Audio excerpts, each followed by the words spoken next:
3D7 GDL inverter, এটাও BK77 colour. অনেক সুন্দর একটা কালার। হ্যাঁ, এটা কিন্তু বাল্কি ফ্রিজ, যাদের সামনে কোরবানি চিন্তা ভাবনা করতেছেন ডিপ ফ্রিজ কিনবেন, আমি বলবো তাদের বিকল্প এটা। হ্যাঁ, এটা বিকল্প। বিকল্প কেন বলছি দেখেন ভাই, এর চেয়ে বড় ডিপ কোনো ফ্রিজ হয় নাই ওয়ালটনে। মানে পাশে বড়, লম্বায়ও বড়, সব দিক মানে থেকে বড়, এবং পাশে চ্যাপ্টার ডিপ দেখেন, এটা মনে হয় একটা ডিপ ফ্রিজই। একটা ডিপ ফ্রিজ, আবার লাইটও আছে। হ্যাঁ, লাইটও আছে, মানে সবচেয়ে আধুনিক ফিচার এবং লেটেস্ট টেকনোলজি এটা।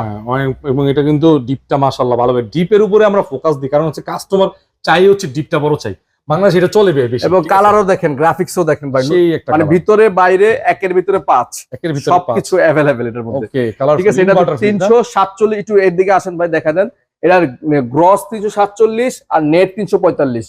আচ্ছা, মানে মাত্র 2 লিটার ব্যবধান, চিন্তা করেন। এটা পুরোটা ইউজ করা হয়েছে, পুরোটা ইউজ করা হয়েছে, গ্রেড গ্রস অলমোস্ট সেম। ঠিক আছে, এটা রেগুলার প্রাইস 51,490, আমরা আফটার ডিসকাউন্ট দিয়ে এটা রাখবো মাত্র 42,170 টাকা আছে, 42,100 টাকা রাখবো। 42,000 টাকা রেখে দিন। আচ্ছা, বরাবর 42,000 টাকা। যদি এই মডেলটা খুব কম আছে আমার কাছে, 3D7, এই মডেলটা BK77, এই মডেলটা আমরা 42,000 টাকা রাখবো, 42,000 টাকা রাখবো।